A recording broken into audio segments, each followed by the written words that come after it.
ప్రభుత్వ సంక్షేమం నుంచి కళ్యాణ లక్ష్మి, షాదీ ముబారక్లు గల్లంతు కానున్నాయా?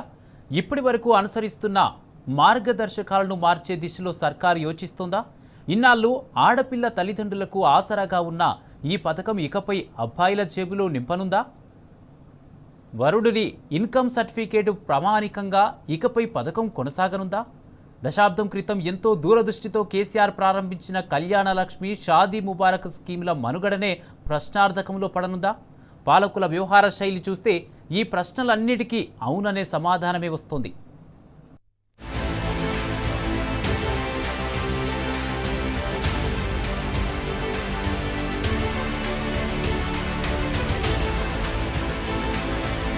ఆడపిల్లల తల్లిదండ్రులకు ఆసరాగా ఉండాలనే గొప్ప ఆశయంతో 2016లో కేసీఆర్ కళ్యాణ లక్ష్మి, షాదీ ముబారక్ పథకాలను తీసుకొచ్చారు.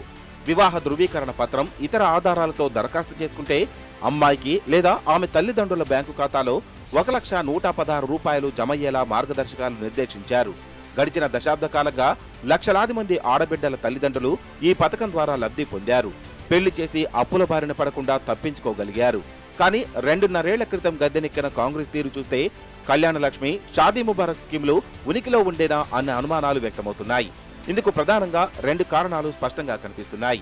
వాటిలో ఒకటి, ఈ 2 పథకాలు అమలు కోసం రూపొందించిన మార్గదర్శకాల మార్పు. రకరకాల కోణాల్లో సూక్ష్మంగా, సంక్లిష్టంగా ఆలోచించిన ఆనాటి ముఖ్యమంత్రి కేసీఆర్ ఈ పథకాల ఫలాలు ఆడపిల్లల తల్లిదండ్రులకే అందేలా గైడ్లైన్స్ రూపొందించారు.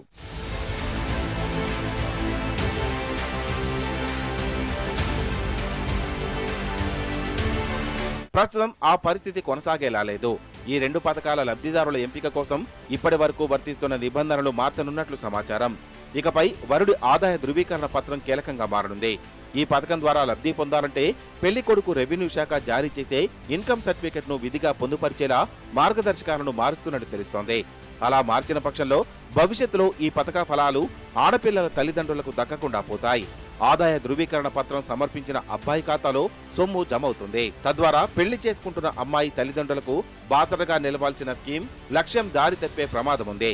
కాగా అసలు మొత్తం పథకాన్ని నీరుగార్చే క్రమంలో పాలకులు కావాలనే ఈ నిబంధనను తెరపైకి తెస్తున్నారని, రానున్న రోజుల్లో పథకాన్ని పూర్తిగా నిలిపివేసే ప్రయత్నంలో భాగమే ఈ కుయుక్తి అన్న వాదనలు వినిపిస్తున్నాయి.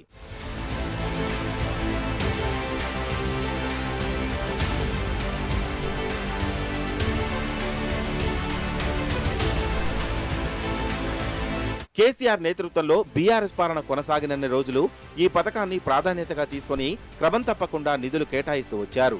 ప్రతి ఏటా ఆడపిల్లల పెళ్లిళ్లు చేసిన వేలాది మంది తల్లిదండ్రులకు ఉపశమనం కలిగేలా నిధులను వాళ్ళ బ్యాంకు ఖాతాలో జమ చేస్తూ లబ్ధి చేకూర్చారు.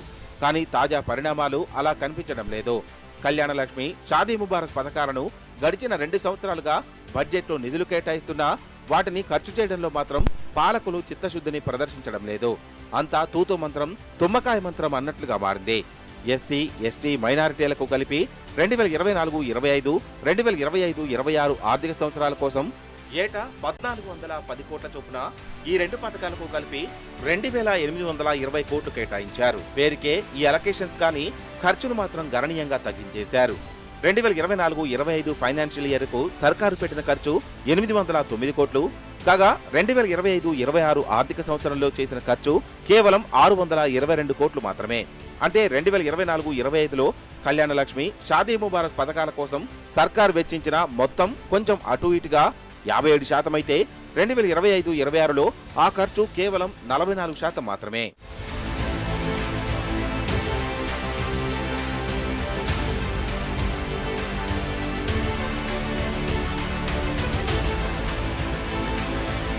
ఈ గణాంకాలు పథకాల మనుగడను ప్రశ్నార్థకంలోకి నెట్టేలా ఉన్నాయన్నది విశ్లేషకుల పరిశీలన. ఇదిలా ఉంటే 2026-27 బడ్జెట్లో సైతం కళ్యాణ లక్ష్మి, షాదీ ముబారక్ 2 పథకాలకు కలిపి మరో 650 కోట్లు కేటాయించారు.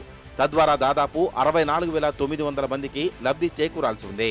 కానీ ప్రస్తుతం పథకం అమలవుతున్న పద్ధతి, పాలకుల తీరు చూస్తుంటే ఈసారి ఆ మొత్తంలో కనీసం 200 కోట్లు ఖర్చు చేసి ఓ 20,000 మందికైనా లబ్ధి చేకూరుస్తారా అన్న అనుమానాలు వ్యక్తమవుతున్నాయి. ఇదే వరుస కొనసాగితే రానున్న రోజుల్లో కళ్యాణ లక్ష్మి, షాదీ ముబారక్ పథకాల చరిత్ర పేజీలకు పరిమితం అవ్వడం ఖాయం.